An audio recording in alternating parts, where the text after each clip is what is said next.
Why does the conflict between America First and globalism strike such a nerve across the political spectrum? At its heart, this debate is not just about trade policy or border control, it's about how we define our national identity. America First evokes a deep emotional response in those who feel left behind by globalization.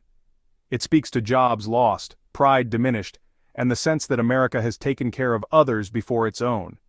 On the other side, globalism is framed as an idealistic path forward, an interconnected world where cooperation replaces conflict and nations thrive together. The rise of populism in America and abroad has made this tension more visible than ever. We see heated debates not just in Congress but at family dinner tables. The terms patriot and globalist have become cultural identities, dividing communities that once stood side by side. Much of this conflict comes down to trust. Can we trust foreign governments? Can we trust multinational corporations?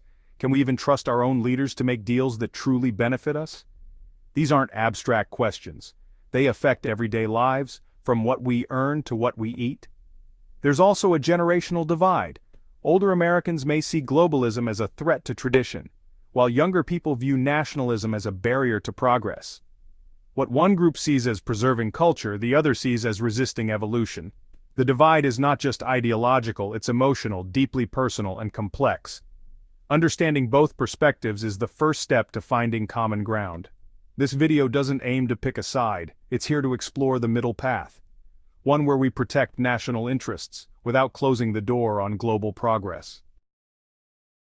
How has the meaning of America First evolved, and is it inherently isolationist? The phrase America First began as a call to avoid foreign wars in the 1940s, but in recent years it has become a symbol of economic nationalism. Politicians have used it to frame a philosophy that prioritizes U.S. jobs, borders, industries, and culture above international obligations. It's a call for inward focus after decades of global involvement. For supporters, this isn't about xenophobia or isolation, it's about sovereignty. They argue that America can't lead globally if it's weak at home. To them, foreign aid, trade agreements, and wars have drained American resources while other nations advanced. Critics argue the slogan promotes division, not strength. They say it damages alliances, encourages tribalism, and ignores the benefits of cooperation. Many recall its earlier association with anti-Semitic rhetoric during World War II, which adds a darker historical context. Despite these concerns, the phrase still resonates with millions of voters. It signals a promise that their concerns, job loss, rising costs, and cultural erosion, will finally be heard. It's not just a political stance, it's a statement of identity. The question isn't whether America should prioritize its people. It's how it does so, whether through mutual gain or through zero-sum policies that leave allies and sometimes even citizens feeling alienated. Is globalism about unity and progress or profit and power? Globalism is often defined as the process of international integration through economic, political, and cultural exchange. Proponents say it's helped reduce extreme poverty, to improve technology, and to increase access to healthcare and education around the world. For them, globalism is cooperation in action. However, globalism hasn't delivered equally. In the US, entire communities were gutted as factories moved overseas in the name of efficiency. Wages stagnated, local industries disappeared, and while CEOs profited, workers were left with empty promises of retraining or adaptation. To critics, globalism isn't about unity, it's about elite consolidation. They see organizations like the WTO or World Economic Forum as disconnected from everyday people. They argue that decisions affecting millions are made by a few in glass towers, far from accountability. Still, globalism has its wins: diplomatic peace, cheap consumer goods, shared data in health and climate research. The problem isn't the idea, it's the execution, especially when gains are concentrated at the top. Fixing globalism doesn't mean abandoning it, it means making it more democratic, equitable, and grounded in the reality of those it affects. What's really behind the decline of U.S. manufacturing, and can it be fixed? The U.S. manufacturing base has seen decades of erosion. Cities once known for steel, textiles, and electronics are now symbols of economic decay. The cause? Partly automation, partly offshoring, and partly trade deals that made it easier to import than to produce. Supporters of free trade say Americans benefit through lower prices, better product variety, and greater global innovation. But for displaced workers, those savings came at the cost of livelihood and community. There's also an emotional impact. A job isn't just a paycheck, it's having a purpose. When entire industries vanish, so do identity and generational continuity. Families fracture. Addiction and despair often follow. The solution isn't turning back the clock, it's investing forward, into green tech, advanced manufacturing, and vocational training. It's about making work matter again and available. We need a model that balances competition with protection. Efficiency can't be the only metric. People must be part of the equation. What's the value of being the world's problem solver, and is it sustainable? Since World War II, America has played the role of global leader, militarily, economically, and morally. We've provided foreign aid, brokered peace deals, led global responses to disasters, and patrolled international waters. It's a legacy that built trust, but also resentment. Many Americans now question that role.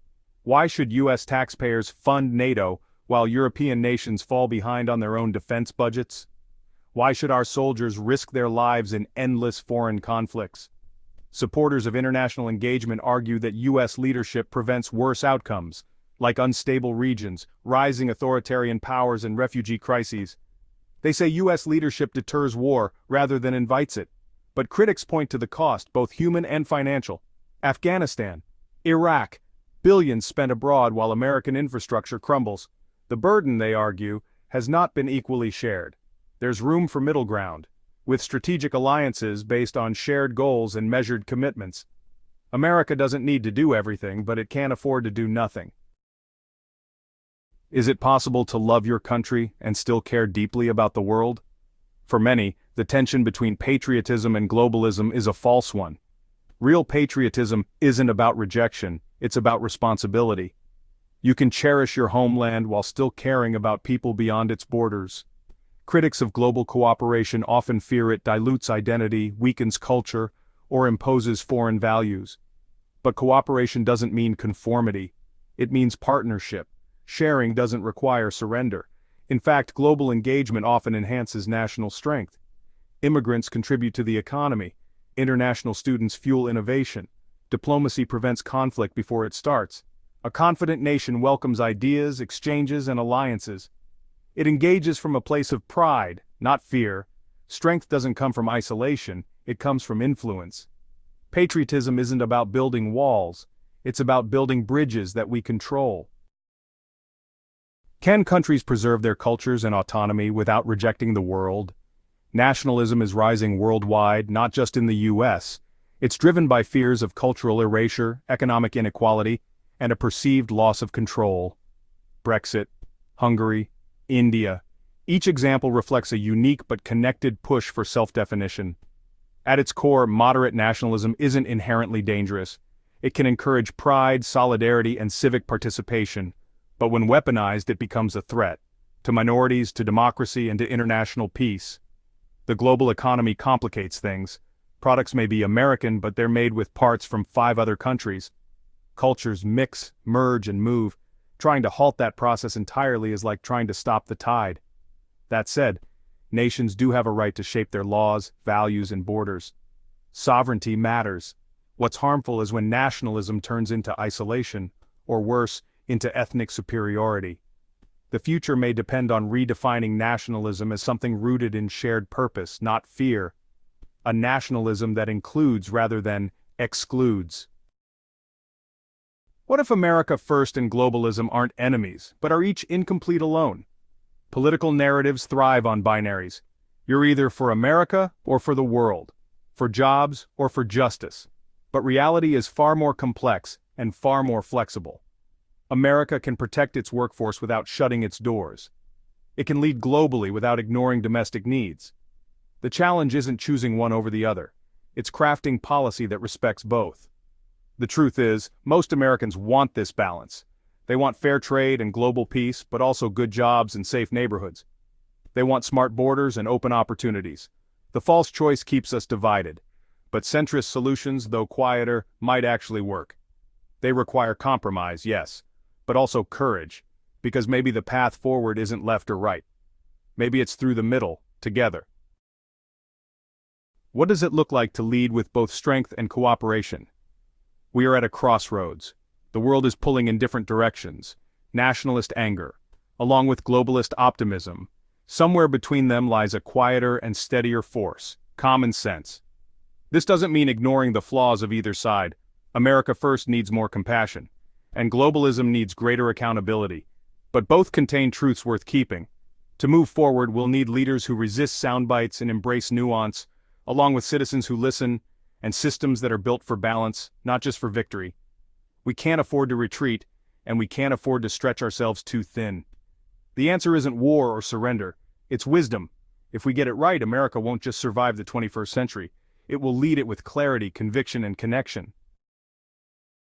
What are your thoughts about globalism versus America first? Do you prefer one over the other, or a combination of the two?